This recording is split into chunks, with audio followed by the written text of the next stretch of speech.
Sony, the gaming giant known for its iconic PlayStation consoles and critically acclaimed exclusives, seems to be on a relentless quest. Their goal? To conquer the lucrative world of live service games.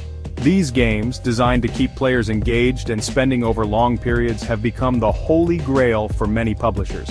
However, Sony's pursuit of this elusive prize has been fraught with challenges, marked by a string of high-profile failures and a growing disconnect from its loyal player base. The allure of live service games is undeniable. With their promise of recurring revenue streams and extended player engagement, they offer a tantalizing proposition for companies like Sony. However, the path to success in this arena is paved with the remnants of failed projects and unmet expectations. Sony, despite its industry dominance, has not been immune to these pitfalls.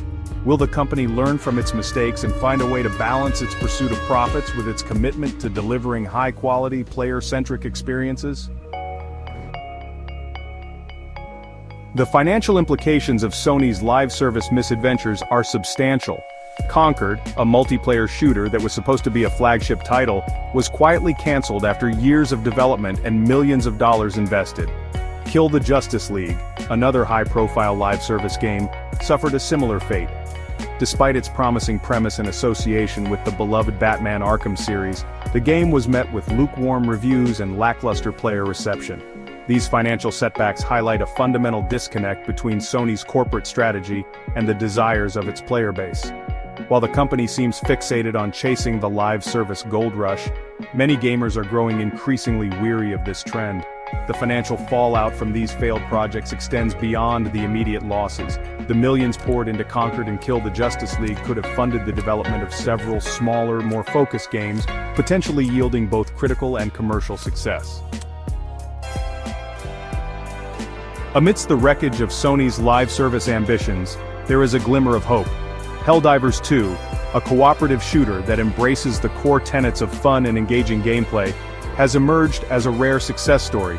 The game's positive reception suggests that Sony is still capable of delivering compelling live service experiences when it prioritizes quality over trend chasing. Helldivers 2 stands out from the crowd by focusing on tight gameplay mechanics, challenging missions, and a rewarding sense of progression. It eschews the predatory monetization schemes and grindy progression systems that have become synonymous with the live service genre, opting instead for a more player-friendly approach. However, it's important to note that Helldivers 2 remains an exception rather than the rule. For every Helldivers 2, there are multiple Concords and Kill the Justice Leagues, raising questions about Sony's overall strategy and its commitment to learning from its mistakes. By focusing on quality, innovation, and player satisfaction, the company can create experiences that resonate with its audience and avoid the pitfalls that have plagued its recent efforts. There's a growing chasm between what gamers desire and what corporations like Sony seem intent on delivering. Gamers, by and large, are hungry for unique experiences, compelling stories, and polished gameplay. They want games that respect their time and intelligence, not predatory monetization schemes disguised as engagement mechanics. Corporations, on the other hand, are often driven by the bottom line. Live service games, with their potential for recurring revenue and extended player life cycles, have become an irresistible lure. This focus on profits often comes at the expense of artistic vision, player satisfaction, and the overall health of the gaming industry.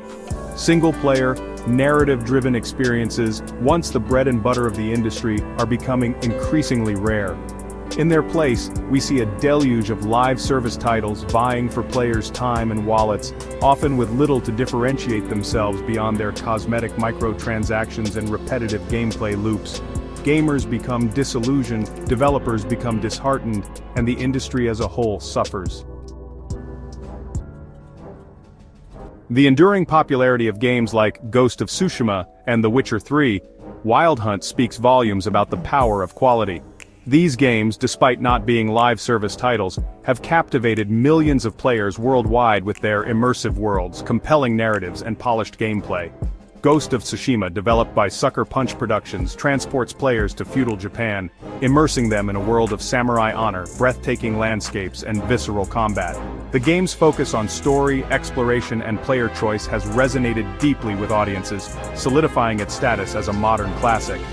Similarly, The Witcher 3, Wild Hunt, developed by CD Projekt Red, has become a benchmark for open-world RPGs. Its sprawling world, memorable characters, and impactful choices have captivated players, demonstrating that single-player narrative-driven experiences can still thrive in a market saturated with live service titles. These games serve as a stark reminder that gamers, at their core, crave quality over quantity. Instead of acknowledging these concerns and adapting their strategy accordingly, some within Sony have doubled down on their live service obsession.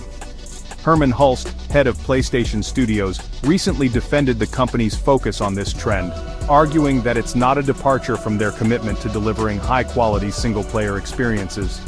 Hulst's comments, however, ring hollow in the face of Sony's recent track record.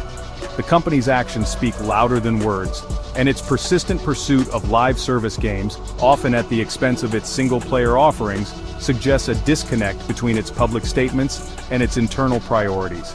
His defense ignores the very real concerns of players who feel increasingly alienated by the industry's relentless push towards live service games. Sony's leadership needs to acknowledge the disconnect between their current strategy and the desires of their audience. Sony, as a gaming industry titan, wields immense influence. Its decisions, both good and bad, have a ripple effect that extends far beyond its own ecosystem. The company's current obsession with live service games, if left unchecked, could have far-reaching consequences for the industry as a whole.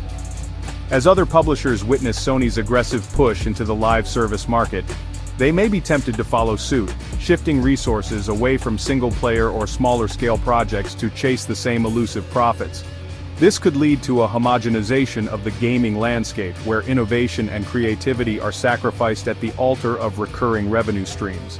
Furthermore, Sony's failures in the live service arena could have a chilling effect on the industry's willingness to take risks. By prioritizing quality, innovation, and player satisfaction, the company can help steer the industry towards a healthier and more sustainable future. The financial losses incurred from failed live service projects represent only one aspect of the problem.